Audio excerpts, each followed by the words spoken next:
Alrighty. Hey guys, we got a stream.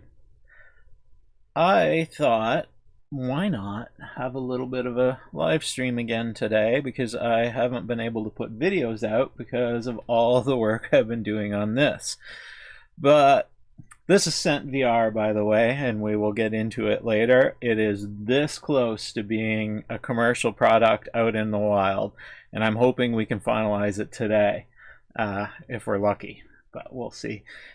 Before that, though, I can't monitor the chat of this channel because my live stream chat rig is linked to my Make Me TV channel, which we're not streaming on today. So first order of business, let's build a chat client, or at least finalize one and get it on the go. And then we'll come back to SentVR and get that finished and moving, I hope. What I've got is we're just going to duplicate exactly what I did before. This is a ESP32 S2 board from Maker Fabs, and I'm hoping this camera does a little better job today. I switched my C920 for my 922, so hopefully the focus is a little bit better, but we'll do the best we can do. So this unit is already flashed with Brian Locke's example code, which is what I used here, and some additions. I think I released this code and this enclosure to my patrons only when I did this project. I might have a repo. It might be in my ESP. Oh yeah, it probably is in my ESP32 repo as well. But I already flashed the code to this yesterday, and it should work in theory as long as we have some people show up and that we can actually chat. I reprinted the exact design as before, and I think we'll just finish the don't know what that's about. We'll just finish the assembly real quick and throw it in here. 1 second. I'm not getting any chat. I suspect somebody's probably said something by now. Maybe not. I'm just gonna refresh my monitor. This is another reason we need a chat client, because the YouTube live dashboard is horrible. That's why I set one of these up before for the other channel. Yeah, I can't even refresh the live dashboard right now. That's horrible. What a piece of junk. Okay, well, we'll catch up with chat in a minute. I cut some holes through the bottom in the design, and it's set for some hardware to go through, and then we feed it with power from here with our USB-C. Pretty simple. Nothing to it. I just need some hardware. It'd be really nice if the YouTube dashboard refreshed and it's 3/4 blank. What a piece of junk. Like, you'd think after all these years, holy smokes, it finally showed up. And there is some chat. Cheers, Armando. Cheers, Andy. Hey, Adam. Cheers. Okay. Let's stick some hardware through. I'm just going to put just some self-tapper, just some sheet metal style. M3, I believe these are. I'm pretty sure this will fit M3 through these holes, I hope. The Raspberry Pi and stuff uses that dreaded 2.5, or at least dreaded to me, but most everything else is smart enough to use M3, and these are too. So we'll just stuff these through, and we should be in good shape. And yeah, this is a pain when I can't see the chat. I hate it having to go back to the other screen all the time. It's just a royal pain. Okay, we fixed that momentarily. This should log on with Brian's awesome code, with his as the baseline, and then I added the Maker Fabs code to display the text. The one thing I never did figure out how to do is to store the text in an array, which I an awesome commenter just left a few weeks ago. I couldn't figure out how to do scrolling text, and he said, and he commented that I could just throw it into an array, and then that would just keep refreshing the array. And I thought, geez, that makes total sense. That should work. But for now, this one just goes to the bottom of the screen until it's full and then starts over, which is fine for me. Excellent. Do we need all four? I'm chintzy with screws. We could probably get away with just two. Like this is never leaving the bench, and honestly, it'll probably come back apart. I have one more of these ESP32 screens. They're so handy for things. I usually end up repurposing them. So I might figure out how to do in Brian's code to do both stream IDs and then just display the messages.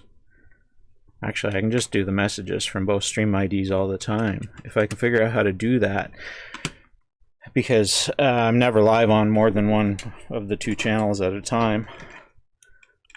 And honestly, I might just keep using this channel again now. It was a kind of a no-no for a while there. It used to clutter up the channel, and that's why I made the secondary. But now there's so much clutter in the feeds with shorts and everything, and honestly, there's so few people on the platform anymore. YouTube will never tell you that or admit to it, but there is way less people on the platform than there ever was. So I don't think it's a big deal if I stream on this channel anymore. Need to, yeah, we'll see. Let's see, is that a fit? That's gonna be a fit. Just pull that off. Put a protector.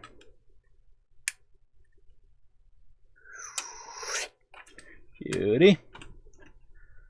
And click, click. Done. Not bad. Am I lagging? Nope.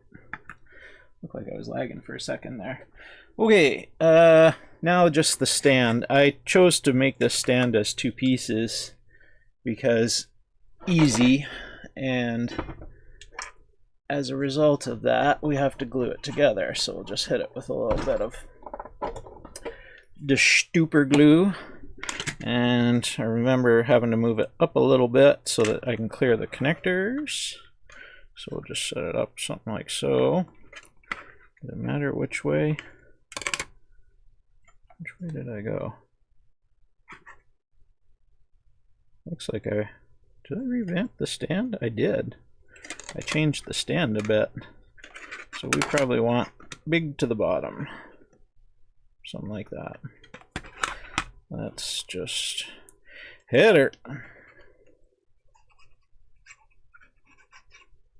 There's no force on this thing. There we go.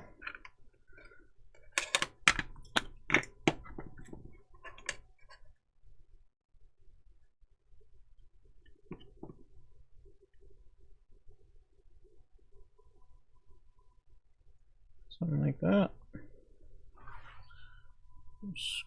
Square enough. A little bit of accelerator. Done. Sweet. Give that a second. That sirens? I don't know what the sirens are. All right. Good. Power. Let's get a longer one. Let's use a nice long one so I can put it right in the middle of the bench today. Let's see if it logs in. It should automatically log on to my, oh, maybe I can't use, no, I can't use that stuff. It should log on to my Wi-Fi.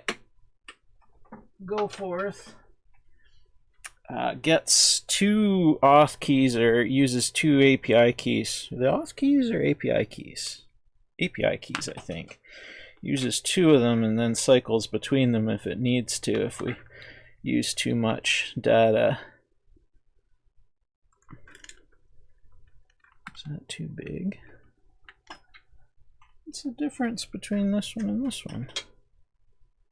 Why is that one so much higher? A different board? Just a little bit of lefty overs. A little bit of lefty overs in here. Let's get them out of there. But that connector is thicker. This one, oh yeah, that's a thinner one. I got a better one? One thing I seem to be short on is USB-C. This one? Or this one?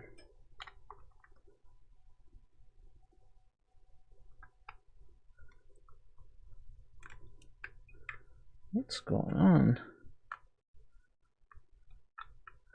I might have grabbed, no, I was going to say I might have grabbed the wrong rev of case, but I didn't. It's okay. Let's use this one. And we can monitor power consumption. Blink. Let's see, do we get some chat? Okay. Now, if you guys type something into chat, hello, hello, hello, that should come across on here now so that I can view in a half reasonable manner. Let's see.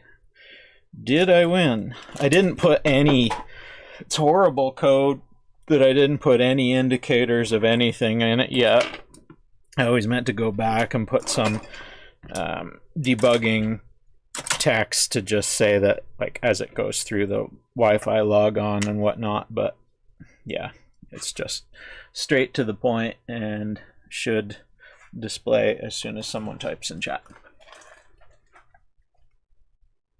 Oh, sirens and screens. I follow you now. I follows. Okay, come on, little screeny.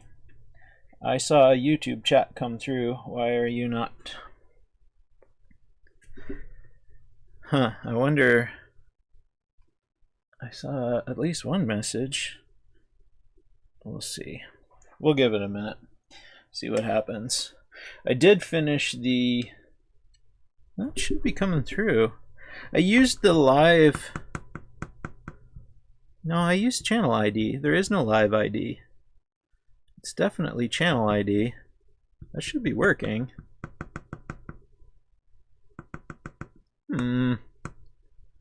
This is where that debugging would have been super, super handy. It's not this not having... I have had problems in the past with that. Yeah. With that little power meter. I wish I had a longer USB-C. Okay, now we'll just wait. We'll give it some time. We'll carry on. If not, I don't think I forgot. No, I definitely reflashed it. I tested it with Lo-Fi Beats channel yesterday and it was working fine. I don't change my Wi-Fi or anything. Should work. We'll see. We'll give it a minute. There's 3 messages there and they should come through. But I think I remember that there was one off screen, one got buffered. So we'll see what happens after I reboot it. I did finish this. Oh, hey, there we go. I don't know why that took so long, but we're live. So there we go. I have no idea why that took so long. But it went back and pulled the entire chat, which I didn't know it would do. And yeah, we can see Adam, because, is it Andy? Or Adam, Armando. It's flagging, oh yeah, Armando. Who are mods here? Armando, Andy. Yeah, it even flags them as mods. The resolution isn't the best, but I wanted the max on the screen because sometimes when I used to stream back in the day relatively often, the stream chat used to go pretty fast. So I wanted lots on screen in case I missed it. And yeah, not bad, eh? That does the job. Now, with it just like right in front of me, I can keep up on the chat. Pretty cool. Yeah, we win. Awesome. So after the live stream, you guys helped me with this Raspberry Pi setup. The one that I broke the top here. That afternoon I went to throw a new SD card in this. This is a Pi Zero in a custom little case and a goofy little fan and stuff. And right on. I went to put the SD card in and I got kernel panic. So I tried 5 more SD cards over the following 3 days, and I almost put this sucker in the reflow oven. Is every one of them kernel panic? So I went out to Walmart and bought a Lexar. I bought 3 new SD cards, and the Lexar, the first one I put in, worked. And this is now running all the time as my test server for any Python scripts I want to run. And I can just SSH into it, or in theory, and I haven't tried this, so live test, this should maybe almost display what's on the Pi, or not. I updated OBS too, so properties, let me redo the, yep, there it is. But it says there's nothing there. Why is there nothing there? Maybe it went to sleep. Does the Pi go to... Does the Pi shut off the VGA output by default? I didn't think it did. When it goes to sleep. Or not VGA, HDMI. I don't have my laptop to SSH in real quick. We'll just hook up a mouse.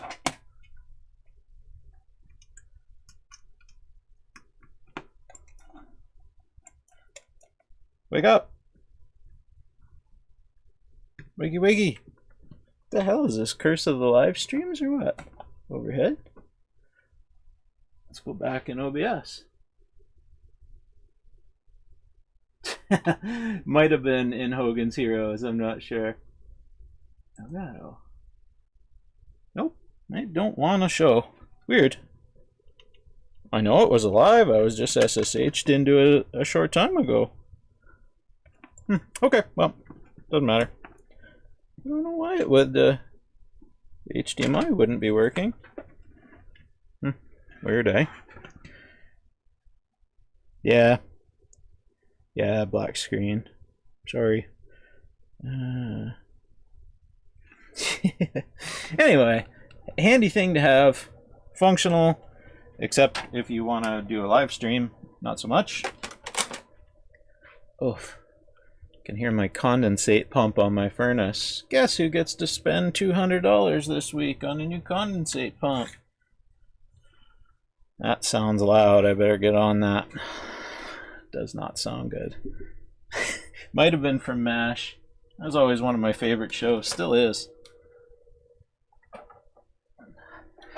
Back when shows were a little bit more healthy, always had a kind of a plot line to make you feel a little bit better in the long run, or leave a good lesson, or at least leave a freaking good taste in your mouth, and not the horrible crap that's on TV now. Anyway, SentVR. I've been printing everything like crazy the last week, so if you've missed it, this is SentVR. This is my commercial device that I've made that disperses smells into the room when I'm playing VR, and it works awesome. almost ready to go here. Today the goal is to assemble this one that's been beat to hell so much because it's been through so many iterations. I want to assemble the final. This is potentially the final bottom case, and I'll show you guys something. You want to laugh?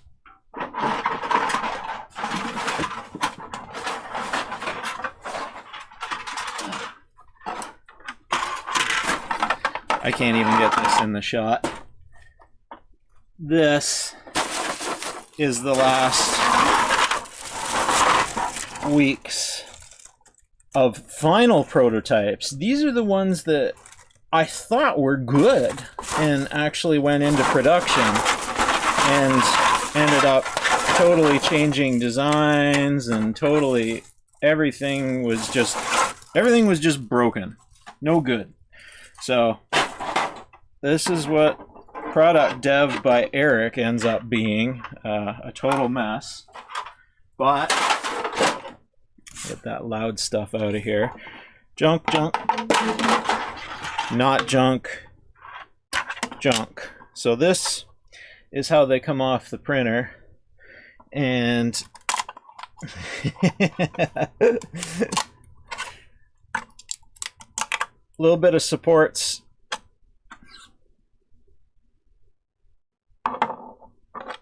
What? Huh. I better go have a look. One of these things is not like the others. Okay. This and this are the same design. This one didn't finish. There's no top. It's missing about 100 millimeters. No, 10. Yeah, about 10 millimeters. Jeez, my brain's cooked today. Missing about a centimeter off the top. Huh. Okay, what I did is I added these on the corners because I was having just a little bit of trouble with this corner lift, and I've since solved that. I was getting too aggressive with my distance from the bed to try and have this beautiful bottom surface, and then you'd end up with lifting. Yeah, that's my own fault. But this, I assume that spool is out of out of filament and probably sitting with a nozzle clog now. Ah, balls. That sucks. Okay. Anyway, moving on. We'll use this one. This one's got a rough corner, but I can at least test fit everything and we can move through. And hopefully decide, is this final enough to start shipping and start assembling boards this week?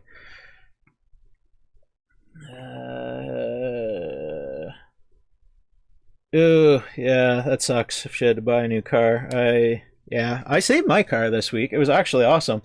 One of the perks of being ex-mechanic, I bought a Mac Vantage scan tool off an older mechanic here. Actually, he's not that much older than me. He sold it to me for 150 bucks because he sold his shop, and like it's good to 2012. And I parked it in the shed, and I think you guys have seen me. I think I cleaned it up in a couple of videos. Well, my airbag light came on last week.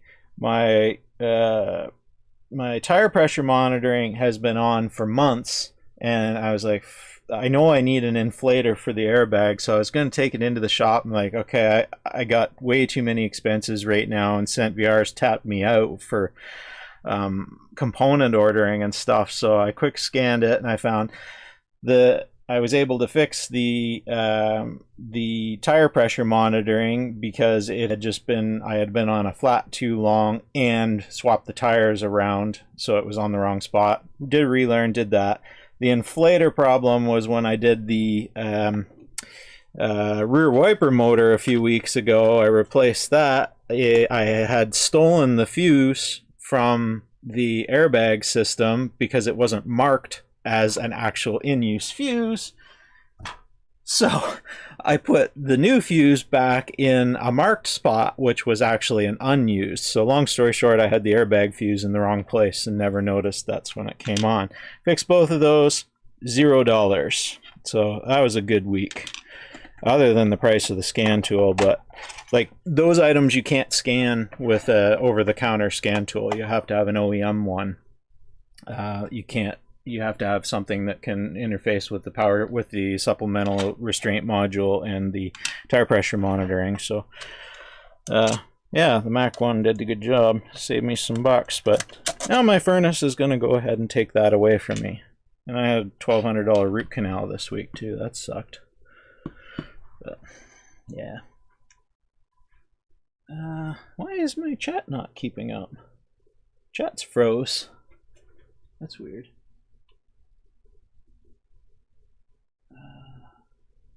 Put a body filler? No. Yeah. Inflator for the airbags. Don't you mean explosives? Yeah. Nah.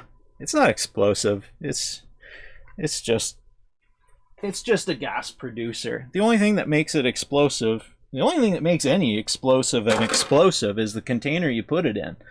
If you don't have like an enclosure around an explosive, it's just a big gas producer is all it is. And airbag inflators are, yeah, they're just gas producers. They don't explode anything. They just make a whole bunch of gas real fast.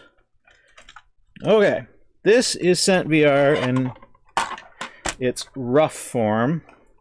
This is the board, this is the production board, but these connectors changed on production. I now have all of those arrived this week. Check this out.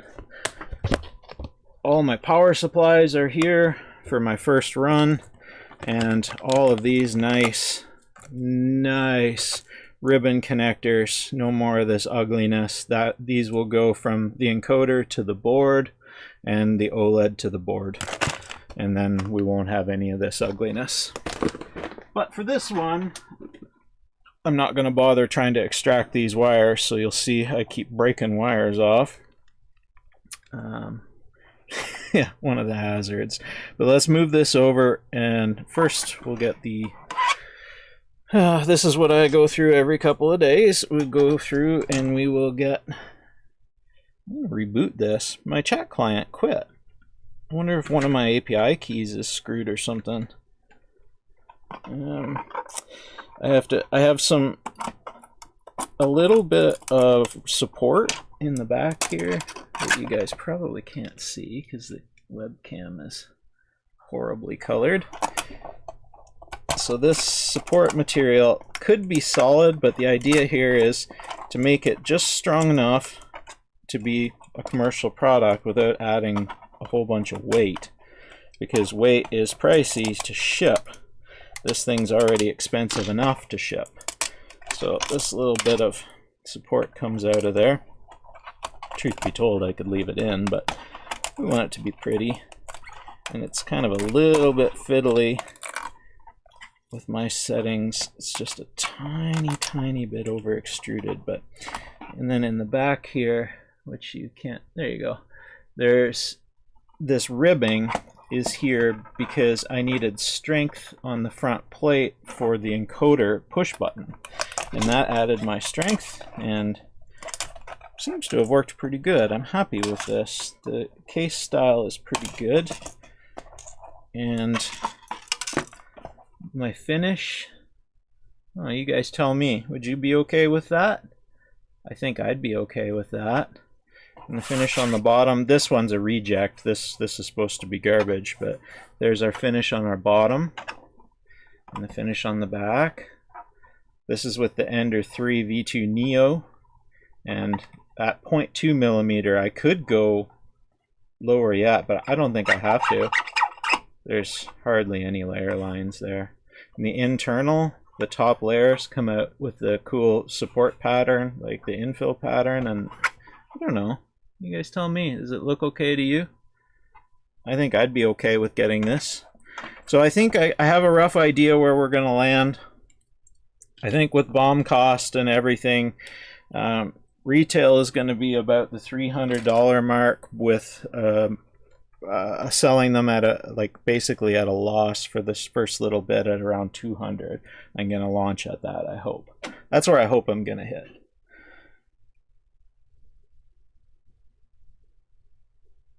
Hey, Johnny.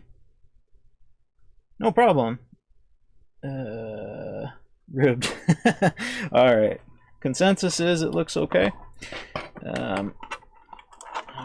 Let's get this in and we're going to test fit and finish. The reason I'm doing this today is my wife has her hobby tomorrow night. And last Monday I went through a complete smoke test of the system in VR, and I finally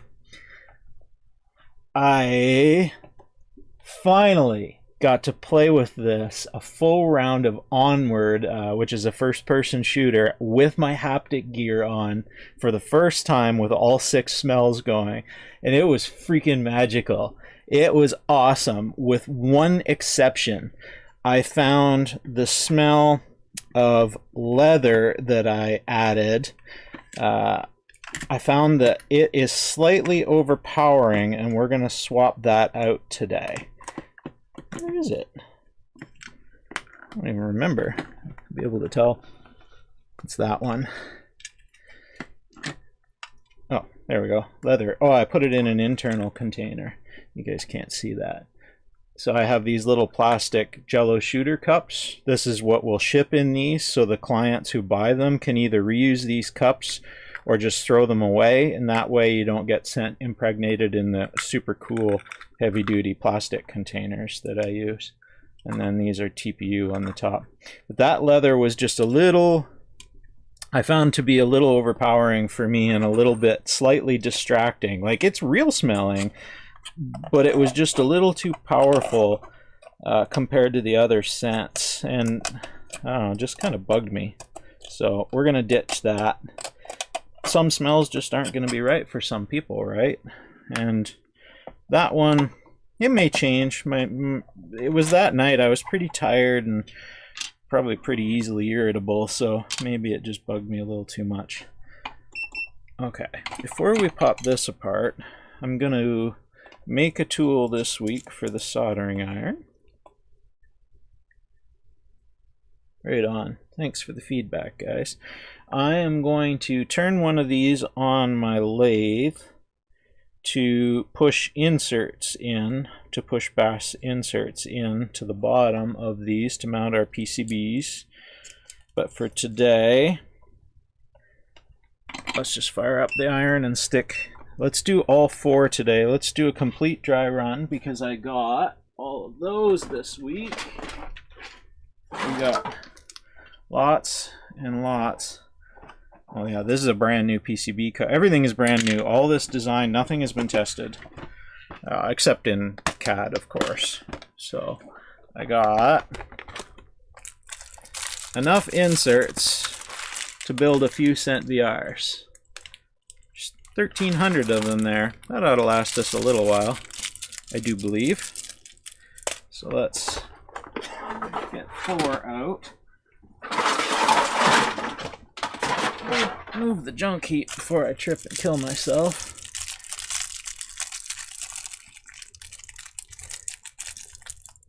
The new monitor, the chat monitor, that's MakerFab's ESP32 S2. I did some videos on them last winter when I first got them and tried them out. Okay. Let's put this together. Cross your fingers, because I really want to go into production this week. And I'll show you why. If you guys stick around, once we fire this up, I'll show you. I now have continuous integration and improvement set up. This board is running 1 rev older firmware, and I just pushed a new build to my production server. This board should update live right in front of us with new firmware when I power it up. Curse of the live demo, of course, will happen, but I don't care. We're going to try. So let's put some inserts in. Normally I only put like 1 in because I'm cheap, but I got 1,300 of them, so let's do this.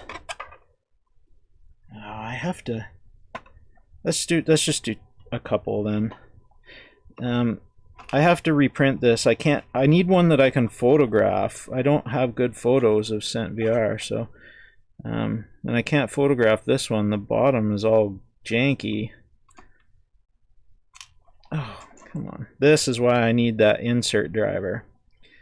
These with this iron are just no bueno.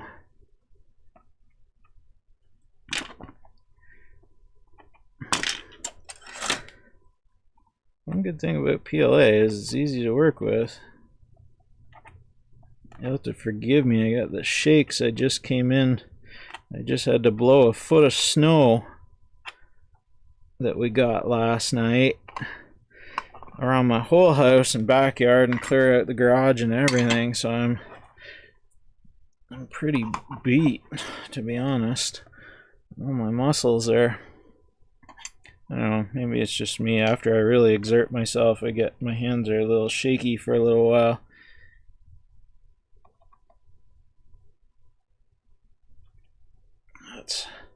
Let's stuff these in. I got lots of them. That one's not lined up worth beans. Another reason I need the driver, if they're not lined up right, that's no good. So we're going to make a nice proper driver tool for the production units. Let's leave that one out. That one's just going to be a pain.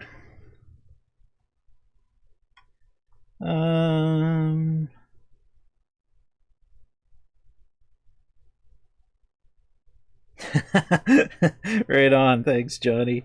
I'm honored. I don't know whether you caught that, Johnny, but I'm going to try. I think it was you that was asking retail price. I'm going to shoot for around the $200 mark for at least the initial launch of these. So I think you were asking last stream. I think I can hit it. Whether we can stay that way, whether prices go nuts or whatever, but the initial early adopters, like I'm selling at a loss at that, I think, but like, well, not a loss, but it's certainly not going to be, it's not nearly what the price should be. But that's what we're going to try and do. That's where I think we should land, and I think that's worth it for this, but we'll see. We'll see if the market agrees. All right. Let's get this in. So the encoder just nuts to the front, and this is the encoder from Tindy that is from Italy, custom made I2C that I broke the wire again. This is why connectors are important, but for dev, this will have the 4-wire. This will have one of these and the ribbon connector on it, and same with the OLED. Pretty cool, eh? Right on. Should. Okay, should we fix this while it's out? We should fix this while it's out. We'll just fix this wire up, and then I'll hit this with hot glue before. I don't want to waste one of these encoders. The I2C daughter board. Actually, I don't need to do much with that. The I2C daughter board, I don't want to risk wrecking. They're not expensive, but right now, like, because I'm such a bootstrap startup with this whole thing, like, literally every dime matters. So, and like, I took no loans out for any of this. I have enough inventory. I have a I should show you guys the inventory. It's crazy.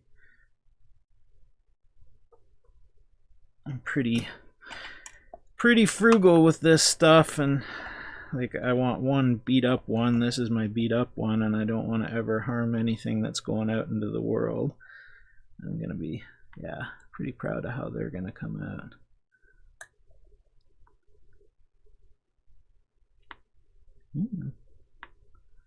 Should just get my third hand.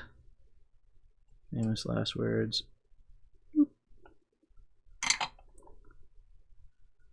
Not dupe. Get your third hand, Eric. Do it right. Stop screwing around. As I'm bodging wires back on after they've been, I think this has been broken, I don't know, a dozen times. at least. I have assembled these bases in the neighborhood. I think there's about 50 bases. That bag isn't even all of them. Not even close. I recycled a whole Blue Water Recycling Association huge wheelie bin, half full of them. 3 rolls of filament. You would think I'd be able to do it in CAD, but apparently Eric isn't smart enough to do everything well in CAD. When it comes to the final little things, and then I adjust something, and then I forget to go back, and then I get annoyed by the fitment on another thing, and it's just never ending. Like this hole I resized like 3 times, and then I still need to take the support out of it with an X-Acto. I should fix that. I really should, eh? Ah well, so be it. Alright. 1 encoder over I²C, which is quite the ingenious little sucker, if I do say so. That clever Italian. I still haven't reached out to him. It's a pretty awesome little product. And holy smokes, so into the nerdy stuff, I'm not running an interrupt on this. I'm running just the I²C polling every loop cycle, and it's fine. It doesn't bog anything down or anything, and without an interrupt, it's an instantaneous reaction. I have no problem with the code responding to an encoder movement, and he also has it wired for an interrupt too, through his microcontroller out to my microcontroller, but I'm not using it.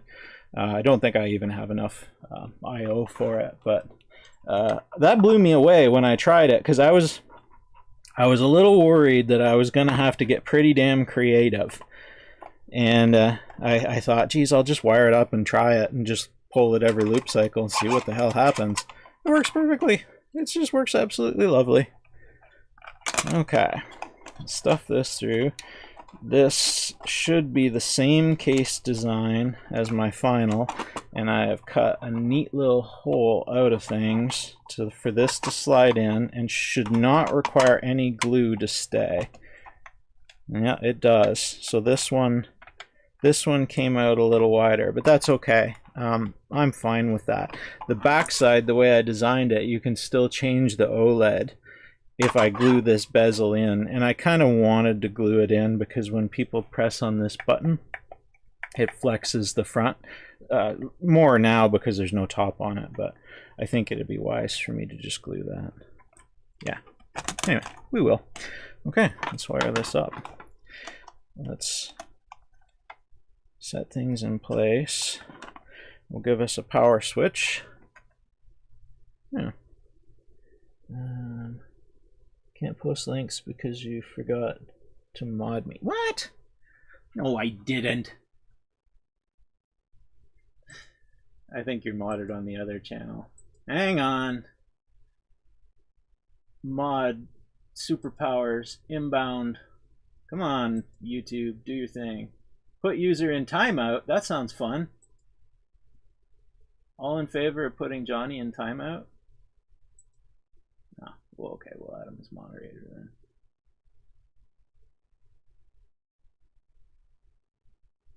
Hey, Mike. Cheers.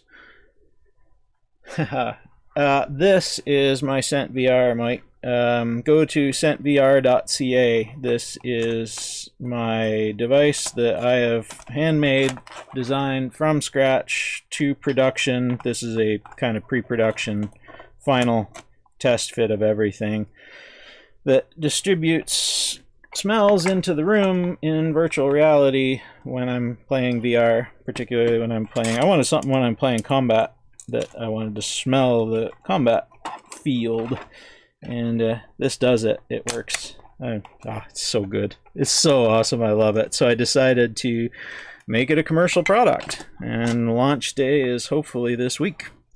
If this goes well today, we'll see. I'll find out whether we have everything the way it needs to be. That's another bodged up solution, but power switch in there. So power in through our PTC fuse, power switch, real simple. I can cut those wires way shorter. Our 6 MOSFET drivers, ESP32 microcontroller handling the website, the firmware, the telemetry, the OLED display, the timing of the fans, everything, and the interface to this I2C encoder over the data bus. Let's try, and this is my new PCB cover that I just redesigned this week to cut weight for the top cover and put it into this cool looking PCB cover. This is just for aesthetics and to keep sticky fingers from being able to reach in there. And I think that came out good. What do you guys think, guys? I think that looks pretty good. And I put an arrow in and I finally hit our reset button is exposed down there, but ever so, like, it ain't easy, but you can get to it. So if somebody does need to hit the reset button on the micro, now they have a cool, these wires will be different, they have a cool little arrow pointing to it that you guys probably can't see. Yeah, there you go. Right on. Okay, let's try a couple of screws. Hardware. Okay, see you soon.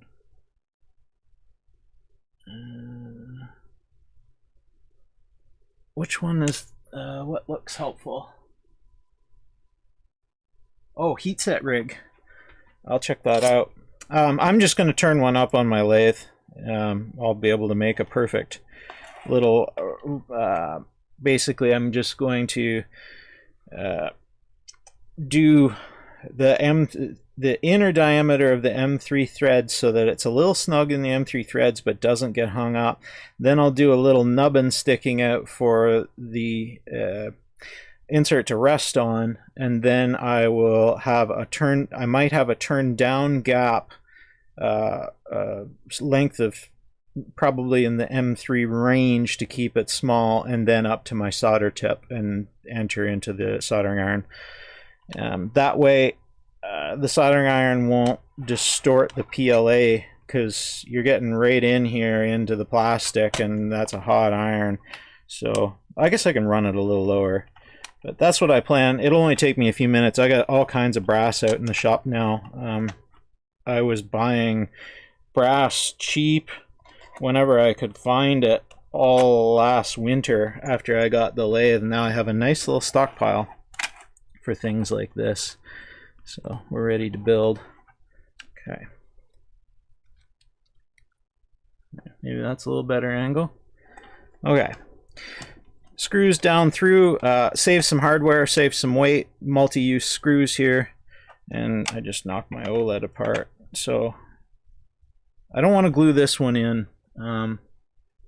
Actually, we could hot glue it. Here, let me fire up the hot glue, because I'm gonna rebuild this one more time again tomorrow with the new base unit so that I can do the photography. I'd rather not munge this up. Okay, hardware. One more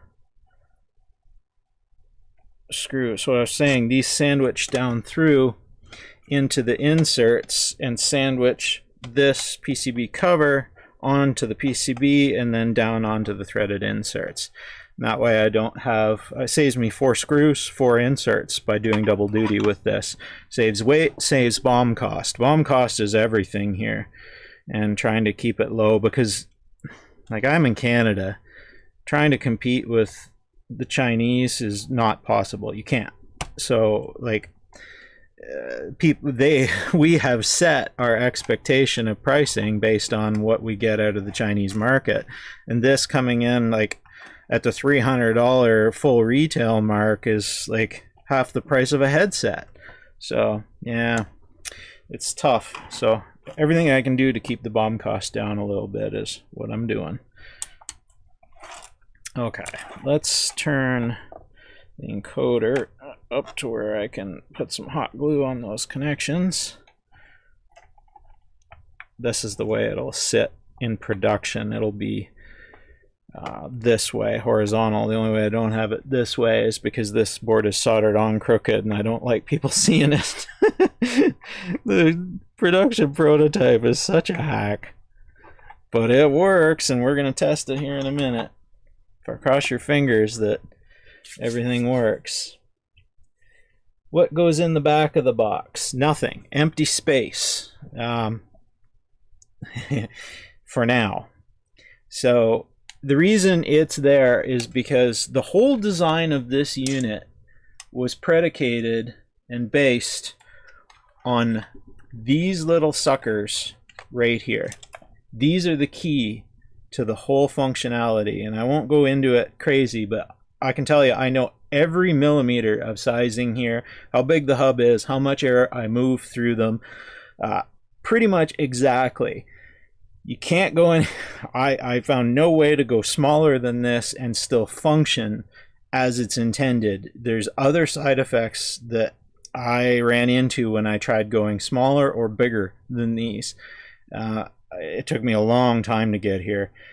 And the problem is the physical size. This is as small as I could make them and have it pleasing and still that you can get them in and out, and that causes our box to be that big. So that brings to the next part. You will note on the production boards, which I am pretty damn happy with, other than the font KiCad uses by default. Somebody know how to change the fonts in KiCad text? It's freaking horrible. It's like Comic Sans crap.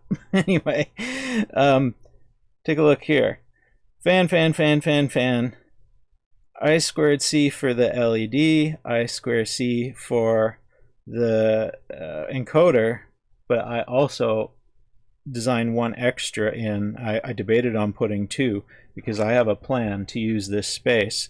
And because this is hackable and I'm sharing some of the design files out with the end users so that people with 3D printers can hack away and change things, I may release something with an extra hole here, and I may ship these. Actually, I probably will ship these with all three plugs populated, just so in the future if I decide to make another cool thing that I have planned as an aftermarket module, that's where it gets living, and the plug-in for it is already there over the data bus. So long story short, that's what the empty space is for.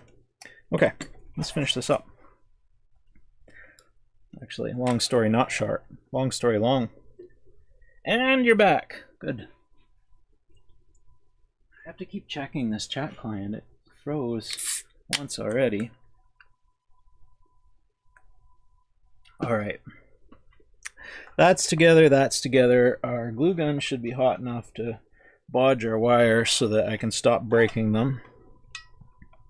I guess I should test it first. It's okay. Bodge. I should have glued the power wires too. Oh, whatever. They also have their own connector. And I am, this one, the ESP you noticed was soldered right to the board. All the production ones have the headers on proper and then soldered through.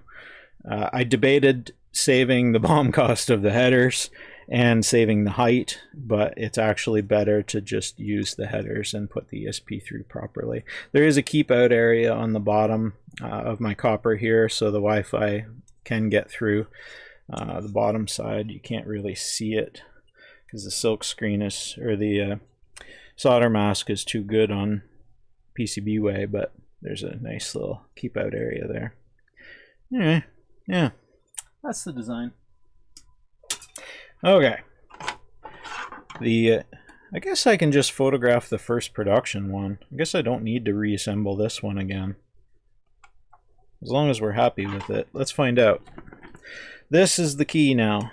Does the lid fit properly? Because I've redesigned this and redesigned this, and what I want is I want this to be where users can get it apart if they need to. Say they yank on a fan too hard and pull the fan connector out, they need to be able to get in here to put it back in. So let's see. Snip.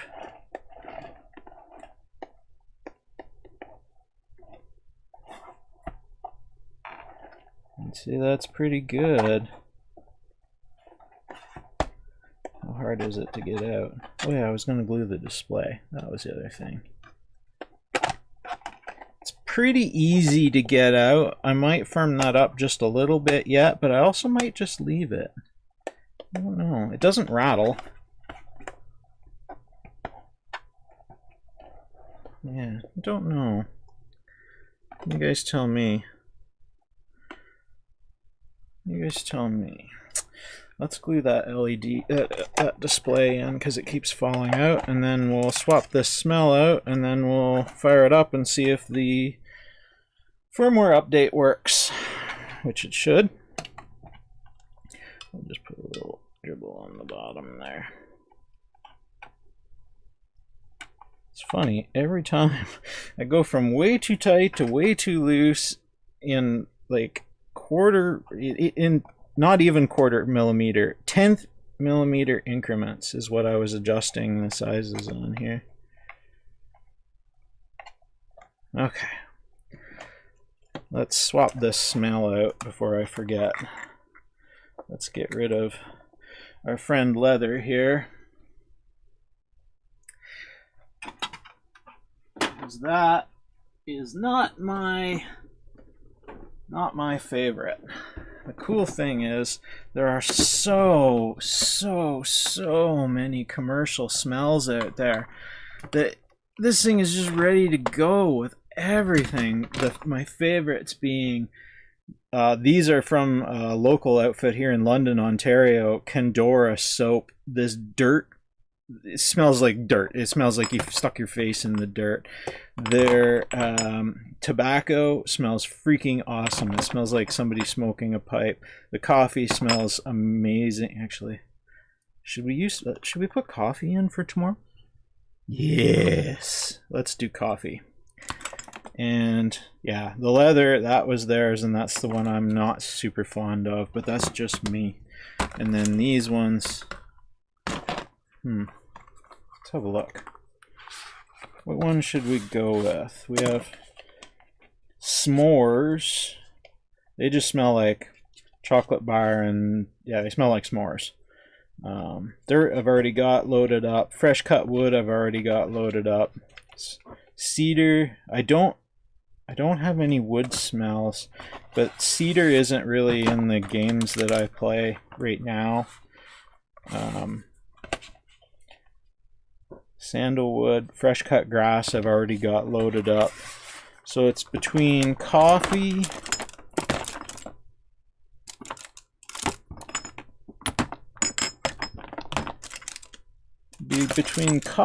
and different wood smells, like either cedar, fir needles. Where did they go? I just saw them. Did I take them out? Oh, I did. Fir needles. What does that smell like? It smells exactly like fir needles. So that might fit.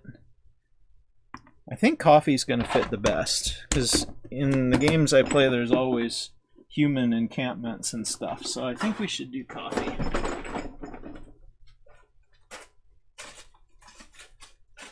And plus, I'm trying to test the most common things the end users will be using, and I think this selection of wood, fresh cut wood, grass, fire, and I'm still working on gunpowder. I haven't got it where I want it to be yet. We'll see.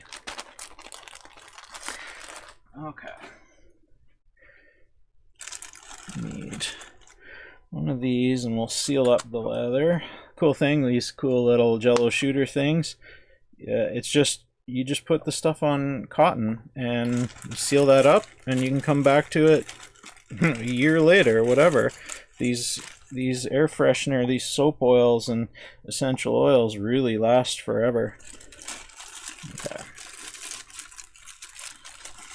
Let's get one out. I'm excited to try coffee tomorrow. Let's try coffee, because all the buildings I do, like often, like when I do play, which is rare, but like last Monday I play like door kicker style, where I have a pretty good assault kit and go clearing buildings, and in the buildings there is actually coffee you can see on the counters. So all you do is put a little bit on the cotton, and then you just set it in. That's it. And you can just put this right into the plastic, but I'm cheap. I'm trying to save my containies. And then you put your scent module lid on. Fits perfect. And that, oh, that smells amazing. That smells amazing. And then the wire sticks down. This is the only real weakness of this design. I can't come up with a better way to do this where the wiring just goes down through the top, and it's not the best. Like I'll do some wire management at the bottom, but on the production units, but there's always going to be this little, there's always going to be that. I found no better way to do this despite my best efforts. Maybe Rev 2 someday will be different, but for now, this is what we got. Alright, plug some fans in. For today, it doesn't matter which is which. It actually never matters which is which. The algorithm that I program now is just fully cycle random, and just let it do its thing. You still adjust the values, but you can't adjust which fan is which. To do that, you just leave the covers on underneath, physically remove the module, or take the smell out of it. And yeah, super easy.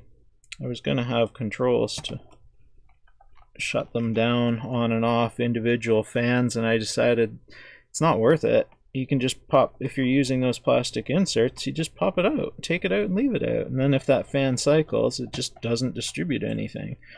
Or you just keep it full of the smells that you want, which is what I do.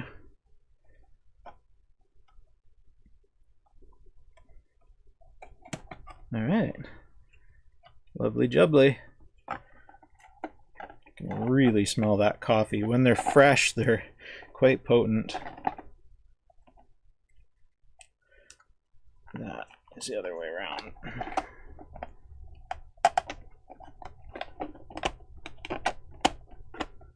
Sneep, sneep, sneep. Lovely. Okay, should we see if the firmware works? If anybody's even around? Okay, this is the interface. And if we plug this in, it should fire up at the default cycle time, which is 10 seconds on this one, 10-second max cycle. And this one has already been logged on to my Wi-Fi, so it should basically get a Wi-Fi IP address pretty quickly. And yeah, it should do the business in theory, but we'll see. Oh, geez, if I don't knock you flying all over the place. It'll take a second because this is freshly programmed with older firmware. Okay, that's the firmware. It runs through a self-test of all 6 fans, and it succeeded. And I can see the LEDs toggle through the bottoms, and it's into operation, and we can adjust our interval, which you probably can't read very well, but most of the time you're going to control this through the web page interface in your goggles. And smell of napalm in the morning. Oh, you have no idea how many times I play on that. I'll tell you in a second. But the web interface, you can adjust the scent boost mode, and works pretty good. So this at 10 seconds, that is campfire that just fired. This at 10 seconds I find pretty good. I should go through about 3 cycles, and then it's going to move into the telemetry mode, and it'll go forth to my server and check for a new firmware, which it should find in this case. And it did. Firmware updating. Awesomeness incoming. please wait. And this is how fast the firmware update is. It takes about 1 minute, not even, to do a full download, store in the OTA section on the ESP32, reboot, flipping over to the new binary, and away it goes again. And it's relatively fail-safe and relatively secure. It took me weeks to get this to work, and I'm pretty damn happy with it. But we'll see. Does it work live?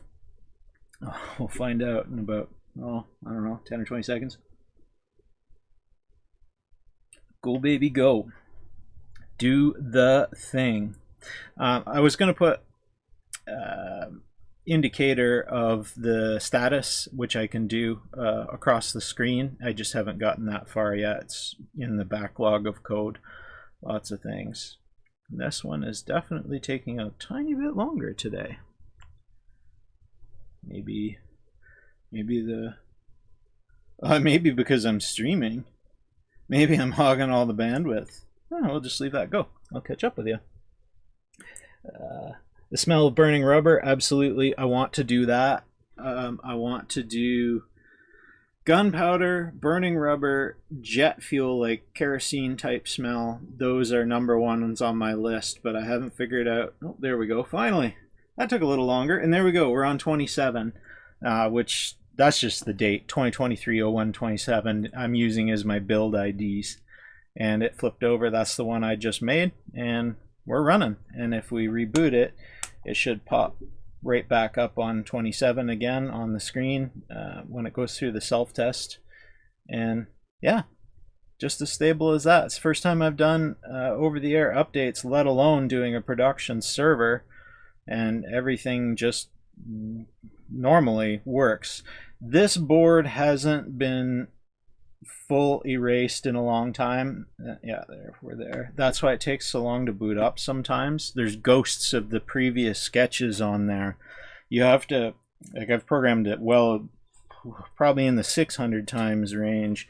You need to clear them, do a full chip erase now and again. Otherwise it just gets buggier and buggier. I've learned. It took me years to figure that out. It's only ESP32s that do it. I don't know why that is. But yeah, I want those smells, but I haven't figured out. These are all completely friendly. They're you can put this on your skin. You can basically eat them. There's no danger to this stuff. But the only, like, this is for soap, right? It's for human skin. Jet fuel and smoke and all the nasty smells, I don't know how to make without having them poisonous. Gunpowder, I'm this close. Oh, that smells so good. That smells so good. There is a ghost in the machine. ESP32s, there 100% is. It took me a long time to figure that out. I used to see it on my previous ESP32 projects because I use the same board always. I'll show you guys how I do things. Maybe you do things like this. Maybe not. So this is how I manage. Oh, that was coffee fired. Oh man, does that smell good. Holy shit. That smells awesome. So this is how I manage my when I go to build a new project. I never take projects off the breadboards. I leave them intact. This is the engine doctor, the ESP32 temp monitoring. This is Arduino Nano I've used 1,000 times. An air unit for rescue. ESP32 cam. ESP8266 with SD card and OLED. So whenever I want, I don't need to waste time wiring them. The problem is ESP32 projects, when you reuse them a whole bunch of times and don't do a full chip erase, you'll see it in the programming monitor will act funny, and in serial, you'll get serial prints sometimes from a previous project. I kid you not. I don't know the physics of what's happening in the memory locations on the chip, but it can cross-contaminate, because my sketches are basically the same too. I reuse the same format, so I don't need to make all the same comments from go see makeme.org, go find me on social, blah, blah, blah. And I think that pollutes them so that they can, the ghost in the machine will come out. All right, full chip erase, and it doesn't happen. Took me a long time to figure that out. Oh, coffee fired again. Oh, so good. Okay, guys, we're there. We have, yeah, you can't smell a thing. Yeah, sorry about that.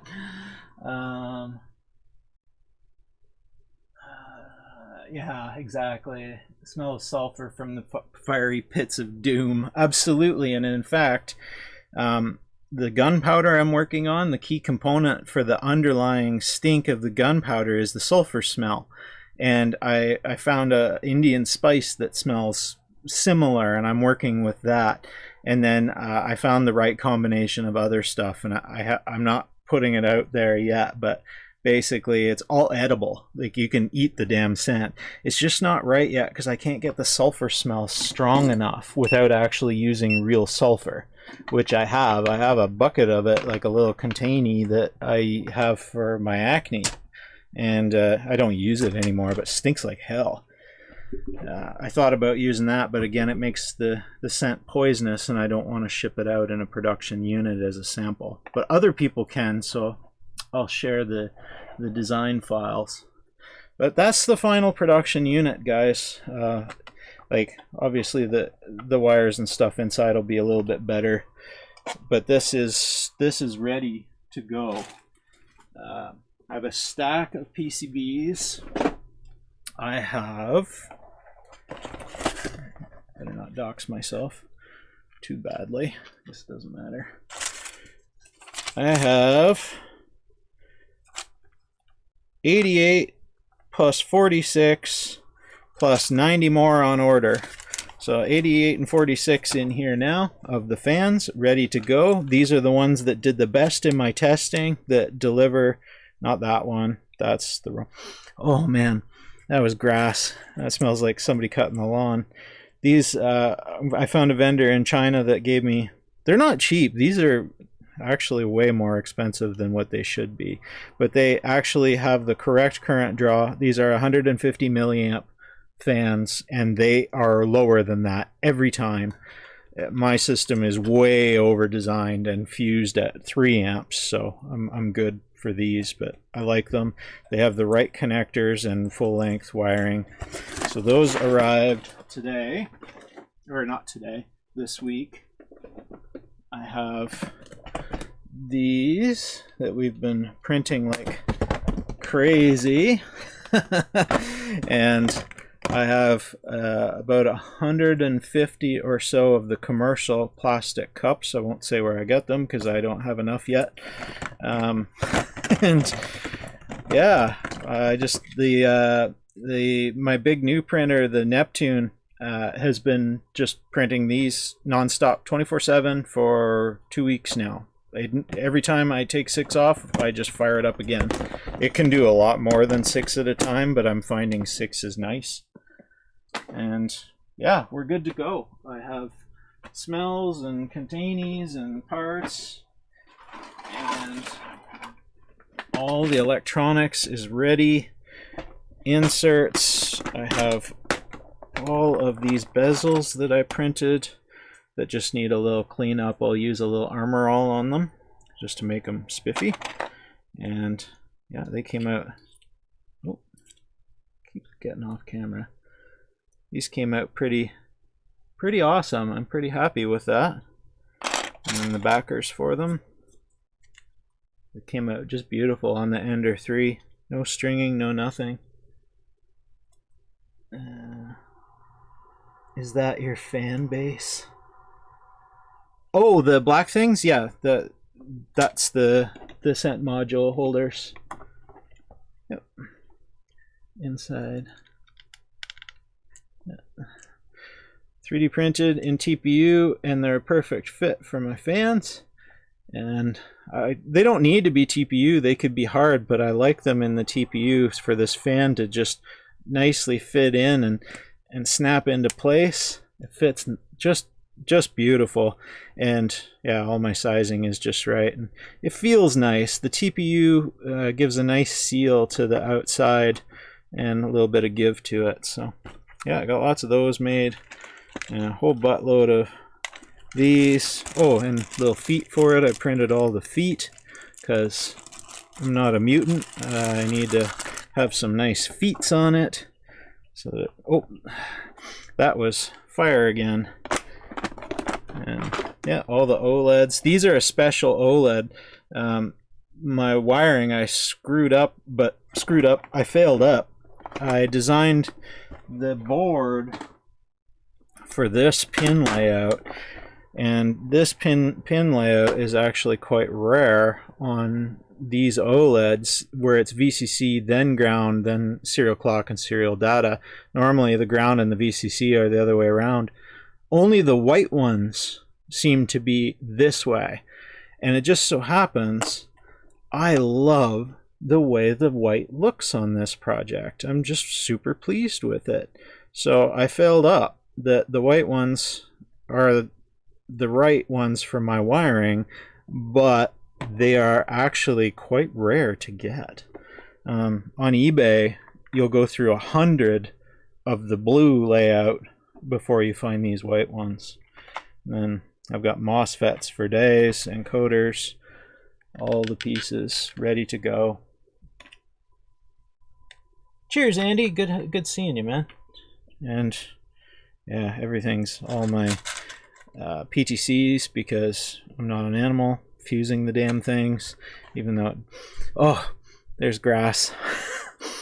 And then yeah, all my connectors, everything ready to go. And then the SMD components are also ready. There is surface mount LEDs on it, and those are all set. And I was gonna do some today, but honestly I'm too beat, and I'm gonna do them tonight. So I'll process a couple of boards. I have 10K resistors, the blue LEDs, 200 ohm for the current limiting, 2K2 for the pull-ups on, is it pull-ups or pull-downs on the I2C? Pull-ups, I think. I have to look at my schematic. Yeah, pull-ups. So, oh yeah, and the other thing, handy thing, post your schematic right on your workbench when you're building stuff over and over, because after the 100th time I'm building or referencing something, I don't remember which way it was anymore. The more I deal with the same damn thing over and over and over, the worse I get, and I forget how it's supposed to be. So I reference that schematic a lot. But yeah, we're ready to go. All my little trays ready so that I can just go boom, boom, boom, start hammering boards out. It takes a while to build one of these, so again, I'm not going to become a millionaire on them, that's for sure, but I can't describe how well. I wish you guys could smell this. I really wish you could just be in the room here, because it's the design took me a long time, but it's punch and then gone, and then punch and then gone. It doesn't linger much. Only the leather lingered. That's why I ended up not liking it. But if you do the durations quite short, like if we knock it down to say 3-second max duration, you'll just catch a whiff, like an ever so faint whiff, and it'll be hardly detectable, which is really cool in simulation, because that's the key. You want to add ambience without adding distraction.